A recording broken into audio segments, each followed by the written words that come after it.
আমি গোলমরিচের মাইয়া সাত্তারের মা আমার পোলারে এই গ্রামের পেবা গেছিনে আপনারাও চিনবেন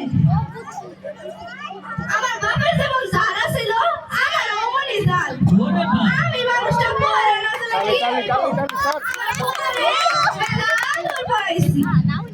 দেখি আজকাল সংসার ভাঙন যায়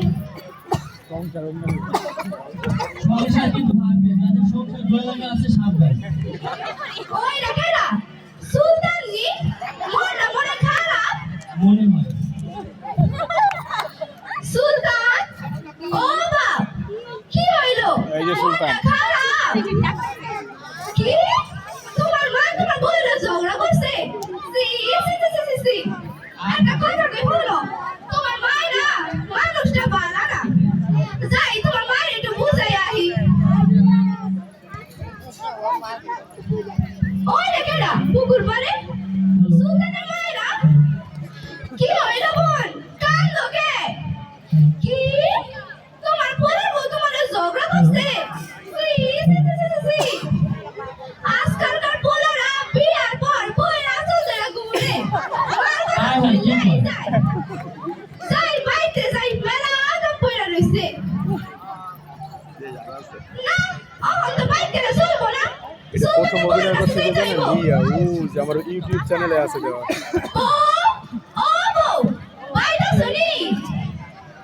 কি হইলো মা উপরে কান্দো কে কি তোমার হাওড়ি তোমার ঝগড়া করছে জি তোমার একটা বুদ্ধি দেই হলো কালে কইবা না কি বুদ্ধি কয়দিন বাপের বাড়ি গিয়ে বয়া থাকো তোমার হাওড়ি তারের মতো সোজা হয়ে যাইবো খাওয়াইবে কামারে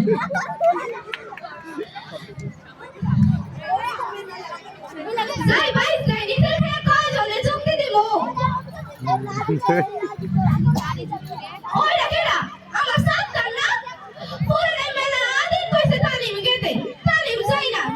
যাই একটু ঘুরে আহি ও সরে সরে পুরো মেলা মানে কি আর কইব ওয়ালাইকুম আসসালাম কি আর কইবা কও জানেন মায়াটা কেমনে কইলো খালামা আলোচনা তো প্রায় শেষের দিকে আল্লাহ বলেছেন চুগল করে লাগানো ভাঙানো যার কাজ তার জন্য রয়েছে খেজুরের আঁশের মতো শক্ত রশি আবার হাদিসে মুহাম্মদ সাল্লাল্লাহু আলাইহি ওয়াসাল্লাম বলেছেন গীবত করা বিধবায়ের গোশত খাওয়ার মতো সমান অপরাধ আমি ম্যাডারে কইলাম কি কও মা আচ্ছা এই যদি এই কাজটা করে ওরে তুমি অরে কই এটা কি গীবত হইলো জি খালামা এটা গীবত হবে কি কও আমি তো হারা জীবনে এটাই কই আইছি এখন আমার কি হইব ও আমার সাত্তার রে তুই কেন আমারে বুঝাইলি না তুই তো বাবা